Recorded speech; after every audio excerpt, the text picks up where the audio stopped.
इश्क का शीन अस कलम अलीमुल हक हक्की। क्यों भाई, क्या खराबी है इसमें? ठाकुर ने हैरत भरे लहजे में पूछा। ये एक जगह खड़ा रहता है, अपनी जगह से आगे नहीं बढ़ता। तो फिर मैं इस पर बैठकर सैर करना चाहता हूँ, ये नहीं करा सकता। अब मैं इस पर नहीं बैठूंगा। तो पुत्र, ये असली घोड़ा तो नहीं है, ये तो लकड़ी का घोड़ा है। आप मुझे असली घोड़ा ला दें, मैं बैठूंगा। अभी आप बहुत छोटे हो पुत्र, उस पर नहीं बैठ सकते। बड़े होंगे तो मैं खुद आपको घुड़सवारी सिखाऊंगा। नहीं पिताजी, मुझे तो अभी घोड़े पर बैठना है। ठाकुर प्रताप सिंह सोच में पड़ गया। उसने देखा था उसका बेटा जिद कम करता है, लेकिन अगर जिद करे तो फिर पीछे नहीं हटता। अब मजीद समझाने का मतलब यह था कि इसकी जिद बढ़ेगी, चुनाचे इससे बचना ज़रूरी है। पर अब उसे बहलाया कैसे जाए? अचानक वो मुस्कुराया। वो किसी भी रंग, नस्ल और मज़हब से ताल्लुक़ रखता हो, हर बाप के अंदर एक घोड़ा छुपा होता है। इसी लम्हे ठाकुर प्रताप सिंह के अंदर भी एक घोड़ा हिनहिनाया। मैं आपको अभी एक ऐसा घोड़ा लाकर देता हूँ पुत्र जी, उसने कहा और कमरे की तरफ चला गया। थोड़ी देर बाद वापस आया तो इसके हाथ में एक लंबी डोरी थी। इस डोरी को उसने दरमियान में से अपने दांतों से गुजारा और ज़मीन पर घुटने टिका कर घोड़ा बन गया। आओ पुत्र, बैठ जाओ और ये लगामें थाम लो, उसने बेटे से कहा। नन्हा ठाकुर बड़े इश्तियाक से इसकी पीठ पर बैठ गया। वो असली घोड़े के मसले को भूल ही गया। ये लगामें किस लिए हैं पिताजी? उसने पूछा। इन्हें सीधे हाथ की तरफ झटकोगे तो घोड़ा दाहिनी जानिब मुड़ेगा, उल्टे हाथ की तरफ झटकोगे तो घोड़ा बाएं जानिब मुड़ेगा, और लगाम अपनी तरफ खींचोगे तो घोड़ा रुक जाएगा। ठाकुर ने उसे समझाया। ठीक है घोड़े मियाँ, अब चलो, नन्हे ठाकुर ने ढीली लगाम को झटका देते हुए कहा, और ठाकुर ने अपने लाडले बेटे को बिठाकर घोड़े की तरह दौड़ना शुरू कर दिया। बेटा भी अपने अख्तियार को चेक करने के लिए कभी लगाम एक तरफ झटकता, कभी दूसरी तरफ झटकता और कभी खींच लेता। वो बहुत खुश था। वो दोनों हवेली के बड़े दालान में इस तरह दौड़ते फिरते रहे। ठाकुर को हैरत हुई, इसे थकन क्यों नहीं हुई। उसे एहसास था कि हवेली के सारे नौकर ये तमाशा देख रहे हैं और मुस्कुरा रहे हैं। सब खुश हैं। ठाकुरानी के चेहरे से तो रोशनी फूट रही थी। छोटे ठाकुर, अब घोड़ा थक गया होगा, इसे आराम करने दो, ठाकुरानी ने पुकार कर कहा। नन्हे ठाकुर ने लगामें खींची और घोड़ा रुक गया। नन्हे ठाकुर ने ऊपर बैठे बैठे पूछा, पिताजी, घोड़े थक भी जाते हैं? क्यों नहीं पुत्र, मेहनत करने से हर जानदार थकता है, घोड़े भी, और बूढ़े घोड़े तो ज़्यादा जल्दी थक जाते हैं। नन्हा ठाकुर बाप की पीठ से उतर आया। आप बूढ़े हैं पिताजी? उसने पूछा। मैं बूढ़ा था पुत्र, ठाकुर ने बिला झिझक कहा। फिर आपके आने के बाद मैं जवान हो गया हूँ। ठाकुरानी जल्दी से लस्सी का बड़ा प्याला लेकर पहुँची। इसके दूसरे हाथ में तौलिया था। मेरे छोटे ठाकुर, तुम्हारे पिताजी तो तुम्हें नहीं बताएंगे, मुझे बताना पड़ेगा, उसने बेटे से कहा। घोड़े का कुछ हक भी होता है अपने सवार पर, वो हमेशा पूरा किया करो। नन्हे ठाकुर ने कुछ नहीं कहा, बस माँ को इस्तफसार से देखा। घोड़े के रुकते ही इसका पसीना खुश्क करते हैं, उसके जिस्म की मालिश करते हैं, उसे खिलाते भी हैं। ये कहकर ठाकुरानी ने ठाकुर के पसीने में नहाए हुए जिस्म को तौलिए से पोंछा। फिर लस्सी का प्याला इसकी तरफ बढ़ाया। लो नाथ, ये पी लो। ठाकुर ने बड़ी ममनूनियत से पत्नी को देखा। वो प्याला मुंह से लगा ही रहा था कि नन्हे ठाकुर ने इसे टोक दिया। पिताजी, घोड़े तो घास खाते हैं। ये तो तुम्हारे पिताजी हैं पुत्र, ठुकरानी ने जल्दी से कहा। तुम्हारी मोहब्बत में थोड़ी देर के लिए घोड़ा बन गए थे। ठीक है माताजी, नन्हे ठाकुर ने कहा और दूध के प्याले को बड़ी मोहब्बत से हाथ लगाया। पी लें पिताजी, उसके लहजे में मोहब्बत भरी थी। ठाकुर के लिए वो बड़ी ही खुशी का दिन था। पहली बार इसने अपने जिस्म जान से बेटे के लिए कुछ किया था। दूसरे दिन बेटे ने सुबह सवेरे ही ठाकुर से घोड़ा बनने की फरमाइश कर दी, लेकिन थोड़ी ही देर बाद इसने बागें खींच लीं। बस पिताजी, उसने कहा और इसकी पीठ से उतर आया। क्यों पुत्र, बस इतनी सी देर? मुझे तो मज़ा नहीं आया, ठाकुर ने शिकायत की। पिताजी, मैं आपको थकाना नहीं चाहता, नन्हे ठाकुर ने कहा। और अब वीर जी की बारी है। घोड़े की तरह बैठा हुआ ठाकुर चंद लम्हों के लिए हिचकिचाया। कोई देखता तो इसकी हिचकिचाहट का सबब कुछ नहीं समझ पाता। यही समझता अपने से नीचे किसी शख्स के बच्चे को पीठ पर बिठाने से झिझक रहा है, लेकिन हकीकत ये नहीं थी। ठाकुर प्रताप सिंह ने इन चंद लम्हों में बहुत कुछ सोचा। ये तो इसने पहले ही लम्हे में समझ लिया कि यह भगवान ने इसे बहुत अच्छा मौका दिया है। फिर इसने आगे गौर किया। जमालुद्दीन के घराने पर, इसके परिवार की इनायत पर सब लोग सरगोशियों में बातें करते होंगे। ये इसे मामलात को फितरी रुख पर ले जाने का मौका मिला था। अब वो विशाल दिन का घोड़ा बनेगा तो सब मुलाजिम देखेंगे और समझ लेंगे कि ठाकुर जी को बेटा मिला है, तो वो ऐसे नरम हो गए हैं कि अपने कारिंदों के बच्चों को भी अपना ही बच्चा समझते हैं। ये तासुर एक बार जम गया तो आगे के तमाम मामलात को भी इस रोशनी में देखा जाएगा। फिर किसी को भी कभी कोई शुबा नहीं होगा। चुनाचा ठाकुर ने सर उठाकर बड़ी मोहब्बत से विशालदीन को देखा और बोला, आओ विशालदीन, घोड़े पर बैठ जाओ। घोड़ा चलाना आता है तुम्हें? 4.25 साल का विशालदीन मासूम बच्चा ही तो था।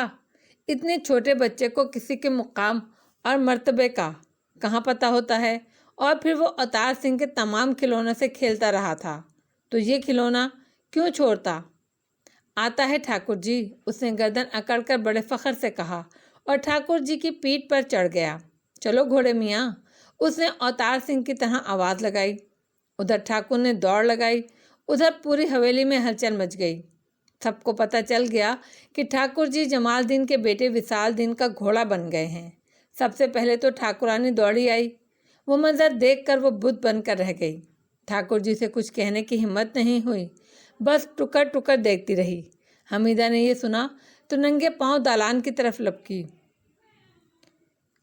ठाकुर सबसे बेनियाज घोड़ा बनकर दौड़ रहा था। हमीदा ऐसे बौखलाकर आई कि इसी किसी बात का होश नहीं था। ठाकुर के करीब पहुंचकर वो विशालदीन पर गरजी, ये क्या कर रहा है मनहूस? तुझे तमीज़ नहीं, ये ठाकुर जी हैं। विशालदीन सहम गया। माँ हमेशा लाड प्यार करती थी, इस तरह पहले कभी नहीं डांटा था उसने घबराकर जल्दी से बागें खींच ली। ठाकुर रुक गए। उसने सर उठाकर हमीदा को देखा। क्यों डांटती हो इसे? मैं तो इसे जान से मार दूंगी, हमीदा गुर्राई।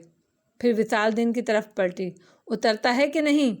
विशालदीन उतरने लगा तो ठाकुर ने खुद को ऊंचा कर लिया। ना विशालदीन, डरने की ज़रूरत नहीं, बैठा रहे, मैं तेरी माँ को समझा लूँगा, उसने कहा। हमीदा को कुछ होश आया।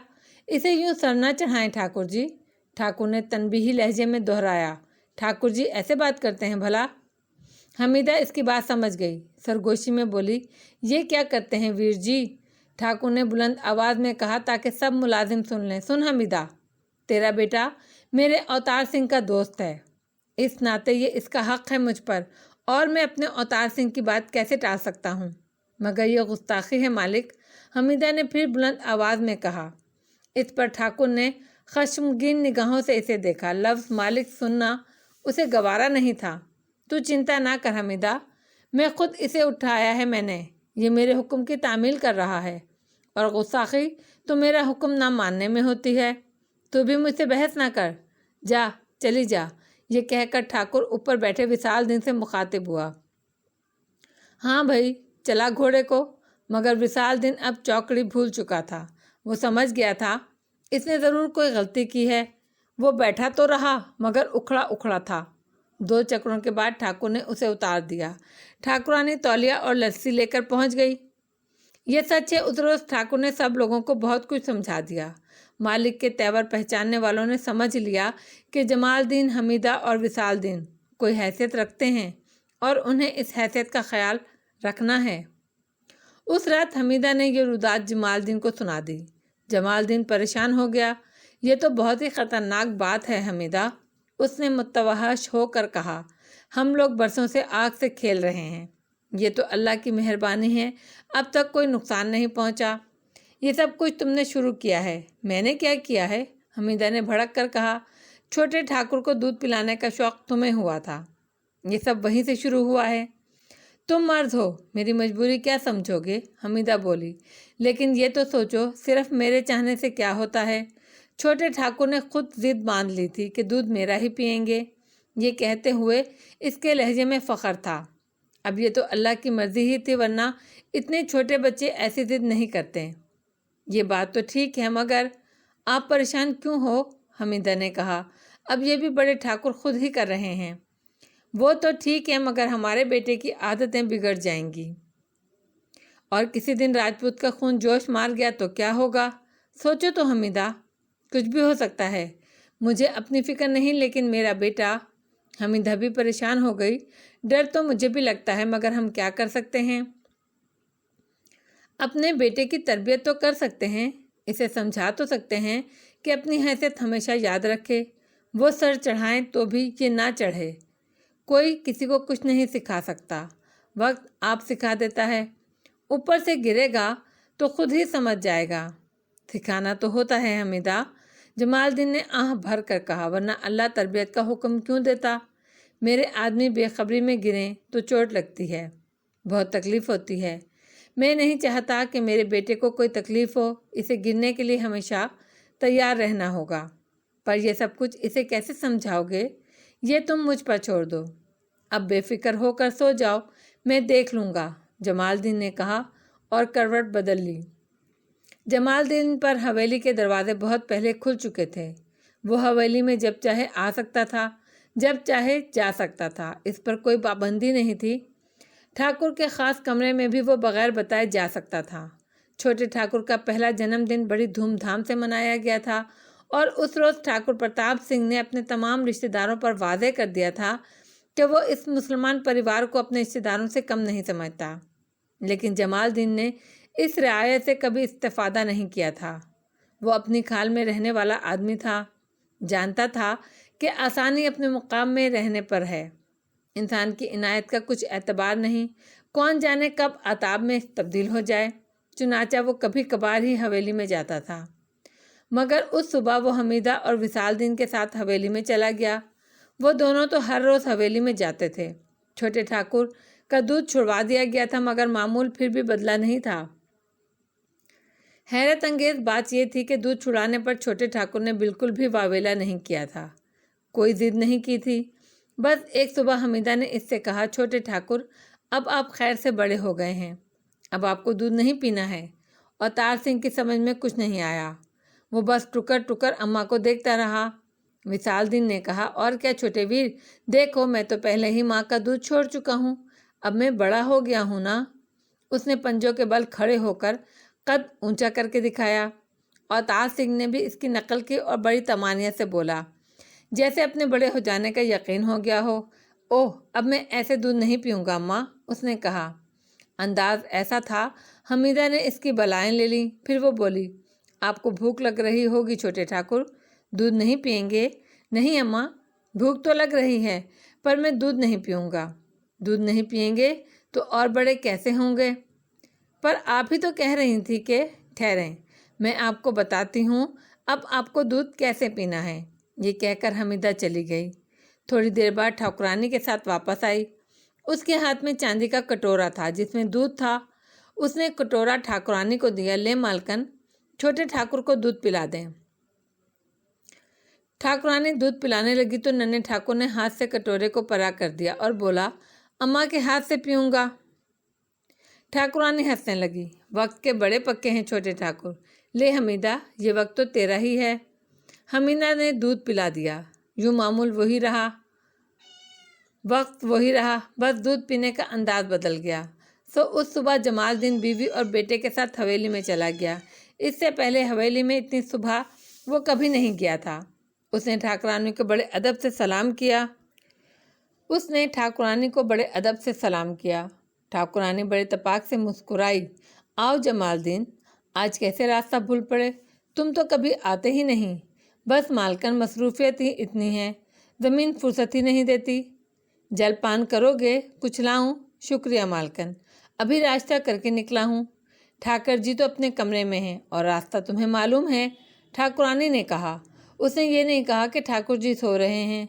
जानती थी ठाकुर ने अपने तौर पर जमालदीन को ये अधिकार दे रखा है कि वो जब चाहे इसके कमरे में आए और वो सो रहा हो तो उसे जगा ले। ये अलग बात कि जमालदीन ने कभी ऐसा नहीं किया था। जमालदीन का अब भी ऐसा कोई इरादा नहीं था। उसने कहा, मालकन, इस वक्त तो मैं छोटे ठाकुर के दीदार और उनकी सेवा के लिए आया हूँ। अभी बुलाती हूँ उन्हें, ठाकुरानी ने कहा। लेकिन हमीदा तड़प गई। वो जानती थी कि नन्ना ठाकुर इस वक्त भूखा होगा और इसके हाथ से नाश्ते का मुंतज़िर। उसने शौहर से कहा, सुनो जी, अभी छोटे ठाकुर को नाश्ता करना है, तुम ज़रा देर इंतज़ार कर लो। जमालदीन ने इसे नज़रअंदाज कर दिया और ठाकुरानी के सामने हाथ जोड़कर खड़ा हो गया। मालकन, छोटा मुंह बड़ी बात, पर मुझे एक बात कहनी है। कहो जमालदीन। नाश्ता खेल कूद के कसरत के बाद अच्छा होता है, पूरे का पूरा जिस्म को लग जाता है। नाश्ते के बाद खेल कूद और कसरत सेहत के लिए नुकसानदेह होती है। मैं समझी नहीं, ठाकुरानी बोली। मेरा मतलब है छोटे ठाकुर पहले मुझसे मिल लें, खेल कूद कर लें, फिर नाश्ता करेंगे तो अच्छा होगा। हमीदा एहतजाज करना चाहती थी, मगर इसी लम्हे ठाकुरानी ने इससे कहा, जाओ हमीदा, छोटे ठाकुर को ले आओ। फिर वो खुद भी हमीदा के साथ ही अंदर चली गई। नन्ना ठाकुर विसालदीन के साथ दालान में आया तो जमालदीन लकड़ी के घोड़े के पास खड़ा इसकी पीठ सहला रहा था। नन्ना ठाकुर दौड़कर आया और इसकी टांगों से लिपट गया। आप कब आए चाचा जी? यहाँ क्या कर रहे हैं? उसने चहक कर कहा, ये आपका घोड़ा रो रहा था, मैं इसके आंसू साफ कर रहा हूँ। जमालदीन बोला, ये रो रहा था? नन्हे अवतार सिंह ने हैरत से कहा, जी हाँ, आप इससे मोहब्बत करते थे ना, रोज़ इसे साफ करते थे, इस पर बैठते थे, ये खुश होता था, इसका आदी हो गया था। अब आपने इसे छोड़ दिया है, देखें इस पर कितनी मिट्टी गर्द जमी है। जमालदीन ने घोड़े पर हाथ फेरा और अपना गर्द आलूद हाथ इसे दिखाया। इसलिए ये उदास रहने लगा है। उदास रहने लगा है, नन्हे ठाकुर ने दोहराया। इसके लहजे में बेयकीनी थी। आप खुद गौर से देख लें, आपको नज़र आएगा। नन्हे ठाकुर ने गौर से देखा। उदासी का मतलब उसे मालूम नहीं था, लेकिन लकड़ी का वो घोड़ा उजड़ा उजड़ा सा लग रहा था। इसे अफसोस होने लगा, लेकिन चाचा जी, ये मेरे काम का नहीं है, ये वहीं का वहीं रहता है, मुझे कहीं लेकर नहीं जाता। ये सच है मेरे छोटे ठाकुर, लेकिन हर चीज़ की अपनी औकात होती है, अपनी ताकत होती है। इसमें ये ताकत नहीं, इसलिए इससे नाराज़ होना ठीक नहीं। पहले तो ये आपका दिल बहलाता था ना, अब आप बड़े हो गए हैं, लेकिन इसका तो कसूर नहीं है। इसे सज़ा नहीं मिलनी चाहिए। मोहब्बत करते वक्त देख लेना चाहिए किसकी ताकत कितनी है, फिर मोहब्बत ना रहे तो भी जाहिर नहीं होने देते। दूसरों को बड़ी तकलीफ़ होती है, कुछ छिन जाने का दुख होता है। जमालदीन अदम तहफ़्फ़ुज़ के एहसास के तहत अपने बेटे के हवाले से बात कर रहा था, ये जानते हुए भी कि नन्हे बच्चे की समझ में कुछ नहीं आ रहा। हाथ थाम कर छोड़ते नहीं छोटे ठाकुर। नन्हा ठाकुर कुछ समझा और बहुत कुछ नहीं समझा, मगर इसने जमालदीन की हर बात पल्ले से बांध ली। रायगा तो कोई बात नहीं जाती, बहुत सी बातें बाद में समझ में आती हैं, वक्त उन्हें समझाता है। लेकिन बहरहाल वो उदास हो गया। इसे लकड़ी के घोड़े पर तरस आने लगा। फिर मैं क्या करूं चाचा जी? उसने पूछा। रोज़ सुबह सवेरे इसे कपड़े से साफ करें और इस पर बैठें, चाहे थोड़ी देर के लिए ही सही। फिर ये उदास नहीं होगा, रोएगा नहीं, बिल्कुल नहीं। फिर ये अगली सुबह तक खुश रहेगा। नन्हे ठाकुर ने जल्दी से कपड़ा लाकर अपने घोड़े को साफ किया, इसकी पीठ थपथपाई और फिर इस पर बैठकर झूलने लगा। उसे मज़ा तो नहीं आ रहा था, लेकिन इस बात की खुशी थी कि लकड़ी का घोड़ा खुश हो रहा होगा और फिर अगले दिन तक खुश रहेगा। 2 मिनट बाद वो घोड़े से उतर गया। इतना ठीक है चाचा जी? उसने पूछा। जी मेरे राजकुमार, आइए, अब असल घोड़ा हाजिर है। जमालदीन ने जवाब दिया और घोड़ा बन गया। छोटे ठाकुर को उठाकर दौड़ता रहा। इस दौरान में ठाकुरानी और हमीदा भी बाहर दालान में आ गई थीं और ये तमाशा देख रही थीं। काफ़ी देर बाद नन्हे ठाकुर के इसरार पर जमालदीन ने इसे उतारा। अब मेरी बारी है अब्बा, जब विसालदीन ने कहा। नहीं बेटे, मैं थक गया हूँ, तुझे बाद में सैर करा दूँगा। जमालदीन ने इसे टाला। उसने सोचा था कि इसे बाद में समझाएगा। नन्हे ठाकुर ने इधर उधर देखा, फिर पहले ठाकुरानी को और फिर हमीदा को देखते हुए तड़प कर बोला, अम्मा जल्दी से तौलिया और दूध भी लाओ। जमालदीन की समझ में तो कुछ नहीं आया, लेकिन दोनों औरतें समझ गईं। ठाकुरानी ने हमीदा को आंख का इशारा किया और हमीदा चली गई। वापस आई तो इसके एक हाथ में तौलिया और दूसरे में दूध का प्याला था। नन्हे ठाकुर ने चंद लम्हे माताजी और अम्मा को देखा, फिर तौलिया लिया और नन्हे नन्हे हाथों से जमालदीन का चेहरा और बाजू खुश्क करने लगा। जमालदीन बौखला गया। ये आप क्या कर रहे हैं छोटे ठाकुर? नन्हे ठाकुर के हाथ नहीं रुके। पिताजी कहते हैं घोड़े का ख्याल रखना चाहिए। इस दौरान ठाकुरानी मुस्कुराती रही और हमीदा दूध का प्याला लिए खड़ी रही। नन्हे ठाकुर ने अपने हाथों से सब काम किया। जब उसने हाथ रोका और हमीदा से बोला, अब अपने हाथ से चाचा जी को दूध पिलाओ अम्मा। वो भी पिला दूंगी, अब आप नाश्ता कर लें छोटे ठाकुर। नन्हा ठाकुर जमालदीन की तरफ मुड़ा। मैं जाऊं चाचा जी, मुझे भूख लगी है। ज़रूर जाइए छोटे ठाकुर, पर पहले एक बात कर लें। आज से मैं आपका घोड़ा हूँ, मगर ये बताएं, जब मैं बूढ़ा हो जाऊँगा और आप बड़े हो जाएंगे तो मैं आपको पीठ पर बिठाकर दौड़ नहीं सकूँगा। तब आप मुझे लकड़ी के इस घोड़े की तरह छोड़ तो नहीं देंगे? नहीं चाचा जी, कभी नहीं, कभी भी नहीं चाचा जी। शुक्रिया ठाकुर, अब आप जाइए और नाश्ता कर लें। उस रोज़ दोपहर को जमालदीन खाने के लिए घर आया तो इसने विसालदीन को अपने पास बिठा लिया। बेटा, अब मैं तुझे बताऊंगा कि मैंने हवेली में तुझे अपनी पीठ पर क्यों नहीं बिठाया था। जमालदीन इस्तेहफामिया नज़रों से बाप को देखता रहा। देख बेटा, तू मेरा बेटा है, मेरा सब कुछ है। मैं और तेरी माँ तेरे लिए कुछ भी कर सकते हैं। हम तुझसे मोहब्बत करते हैं, तू हमारे लिए शहज़ादा है। माँ बाप के लिए उनकी औलाद ऐसी ही होती है, लेकिन एक हकीकत और होती है, ये कि कोई दुनिया के लिए क्या है, उसकी दुनिया में क्या हैसियत है। तेरी समझ में मेरी बात आसानी से नहीं आएगी, लेकिन गौर से सुनना और हर बात को याद रखना।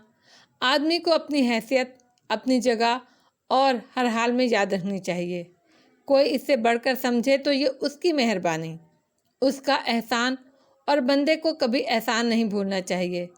तू समझ रहा है मेरी बात? 4 साल के विसालदीन ने इनकार में सर हिलाया। नहीं अब्बा, कोई बात नहीं, बस गौर से सुन और याद रख, जमालदीन ने कहा। उसे बेबसी का एहसास हो रहा था। 4 साल का बच्चा तो लफ्ज़ हैसियत का मतलब ही नहीं समझ सकता, लेकिन समझाना ज़रूरी है। गुस्ताखी तो गुस्ताखी होती है, चाहे 4 साल का बच्चा करे, बताना तो पड़ेगा। उसने गहरी सांस ली और बोला, तो बेटा तेरी हैसियत क्या है? अभी तू छोटा है, जब तू दुनिया में कुछ करेगा तो तेरी हैसियत बनेगी। उस वक्त तक तेरी हैसियत वो है जो मेरी है, और मेरी हैसियत क्या है? मैं किसान हूँ बेटे, गरीब किसान। मुझ पर ठाकुर जी ने मेहरबानी की कि मुझे कुछ ज़मीन दे दी। मैं वैसे ही ठाकुर जी का मज़ारा था, उनकी मेहरबानी के बाद इनका ग़ुलाम हो गया। मैंने कहा ना, बंदे को एहसान नहीं भूलना चाहिए। तू ठाकुर जी ने मेरे अब्बा तेरे दादा पर एहसान किया था, मैं इसे कभी नहीं भूलता। मैं ठाकुर जी का कमी हूँ। वो ऐसा नहीं समझते, मुझे बराबरी का ज़मींदार वाला मुकाम देते हैं, मगर इससे मेरी हैसियत नहीं बदलती। तो बताइए मेरी हैसियत क्या है? मैं कौन हूँ? 4 साल के लड़के ने दिमाग पर जोर दिया। बाप को खुश करने के लिए ऐसे में कुदरत रहनुमाई करती है। जवाब इसके अंदर उभरा। उसने कहा, आप बड़े ठाकुर जी के कमी हैं अब्बा, आप किसान हैं। जमालदीन इसके जवाब से बहुत खुश हुआ। शाबाश विसालदीन, शाबाश। उसने बेटे की पीठ ठपकी। अब ये बता, मेरी अपनी ज़मीन नहीं है, मैंने ज़मीन कमाई नहीं है। अब कोई मुझे ज़मीन दे दे तो क्या मैं ज़मींदार हो जाऊंगा? नहीं अब्बा, बिल्कुल ठीक। जमालदीन ने पुरजोश लहजे में कहा, ठाकुर जी चाहे मुझे अपने बराबर जगह दे दें, मगर मेरा मुकाम इनके कदमों में है ना? जी अब्बा, और जो मेरी हैसियत है तेरी भी वही है। तो तू कौन है? जमालदीन ने सीना फुलाकर बड़े फ़ख्र से कहा, अब्बा मैं कमी हूँ, किसान हूँ, आपका बेटा हूँ। शाबाश, मैं चाहता हूँ तू ये बात कभी नहीं भूलना। अब तुझे ठाकुर जी और मालकन छोटे ठाकुर के बराबर समझें तो इससे कोई फ़र्क नहीं पड़ेगा। तू कभी खुद को छोटे ठाकुर के बराबर नहीं समझना। देख, तेरे दादा पर जो एहसान था वो मुझ पर है क्योंकि मैं उनका बेटा हूँ, और जो एहसान मुझ पर है वो तुझ पर है क्योंकि तू मेरा बेटा है। मैं इस एहसान के बदले क्या करता हूँ? ठाकुर जी की हर बात मानता हूँ, खुद को उनका गुलाम समझता हूँ और हमेशा समझूंगा। अब हैसियत की बात समझ। वहाँ हवेली में मैं और तू दोनों गुलाम हैं। यहाँ इस घर में ठाकुर जी ना हो तो मैं बादशाह हूँ और तू शहज़ादा है। तुझसे बढ़कर दुनिया में मेरे लिए कुछ भी नहीं। यहाँ मैं तेरा घोड़ा हूँ, जब तू कहे मैं तुझे सवारी कराऊंगा। लेकिन हवेली में मैं सिर्फ छोटे ठाकुर का घोड़ा हूँ। वहाँ तुझे सवार करूँ तो तुझे छोटे ठाकुर के बराबर समझूंगा, और ये गलत है, ठीक है ना? मैं समझ गया अब्बा। अब तेरा दिल चाहे तो मैं तेरा घोड़ा बन जाऊं? जमालदीन ने पूछा। नहीं अब्बा, मुझे तो इसका शौक़ ही नहीं। फिर ये भी अच्छा है। अब मेरी आखिरी बात गौर से सुन। छोटे ठाकुर ने तेरी माँ का दूध पिया है, इस तरह वो तेरी माँ का बेटा है, तेरा भाई है, लेकिन तू उसका भाई नहीं, तू उसका ग़ुलाम है और हमेशा ग़ुलाम ही रहना। कभी इसकी बराबरी नहीं करना। वो तुझे अपना भाई समझे तो ये इसकी बड़ाई है, पर तू कभी खुद को उसका भाई नहीं समझना। वो तुझे खेल में किसी भी चीज़ में शरीक करे, तुझे ये ख्याल रखना है कि तू ज़मीन है और वो आसमान, और ज़मीन और आसमान कभी नहीं मिलते। 4 साल के बच्चे ने फ़ौरन चैलेंज किया। अब्बा, आसमान और ज़मीन तो रोज़ मिलते हैं, वो देखें। जमालुद्दीन ने उस तरफ देखने की जहमत नहीं की। इस जगह की कोई निशानी मुकर्रर कर ले बेटा, जहाँ ज़मीन और आसमान मिल रहे हैं। विसालदीन ने गौर से देखा और बोला, वो जो बड़ा पेड़ है बरगद का, वहाँ अब्बा। जमालुद्दीन उठकर खड़ा हुआ। चल बेटे, देख कर आते हैं। दोनों घर से निकले। वो पेड़ कोई मील सवा मील के फासले पर था, तो बस पेड़ पर नज़र जमाए रखना बेटा। धूप में वहाँ तक पहुँचते पहुँचते वो पसीने में नहा गए। अब देख बेटा, आसमान कहाँ है और ज़मीन कहाँ? जमालुद्दीन ने फातिहाना लहजे में कहा। विसालुद्दीन शर्मिंदा नज़र आ रहा था और वो आगे की तरफ देख रहा था। वो देखो अब्बा, करतारे के घर की छत पर, चल वहाँ भी देख लेते हैं। जमालुद्दीन ने नरमी से कहा। नन्हे बच्चे के हिस्से में वहाँ पहुँचकर फिर शर्मिंदगी ही आई, मगर वो अब भी आगे की तरफ देख रहा था। देख बेटा, ये नज़र का धोखा है। ज़मीन आसमान कभी नहीं मिलते। देखने वालों को ऐसा लगता है, लेकिन ऐसा होता नहीं है। बिल्कुल वैसे ही जैसे तू छोटे ठाकुर के साथ खेले तो देखने वालों को लगे तू और वो दोस्त हैं, लेकिन असल में वो मालिक हैं और तू ग़ुलाम। तुझे ये बात याद रखनी चाहिए बेटे। ठीक है अब्बा, विसालुद्दीन ने कहा। उसने ज़मीन और आसमान का फ़लसफ़ा बहुत अच्छी तरह समझ लिया था और हमेशा के लिए समझ लिया था। कहते हैं हर बेटा अपने बाप पर जाता है। कुछ चीज़ें तो पैदाइश के वक्त विरसे में खुद ब खुद मिल जाती हैं। विसालुद्दीन भी जमालुद्दीन का बेटा था। जो बाप ने समझाया वो अपनी जगह, लेकिन कुछ तो उसके अंदर पहले से मौजूद था। अब्बा, आप बड़े ठाकुर जी की हर बात मानते हो, इनकार नहीं करते? उसने पूछा। बिल्कुल बेटा, मैं इनकार कर ही नहीं सकता, तो मैं भी कभी इनकार नहीं करूँगा।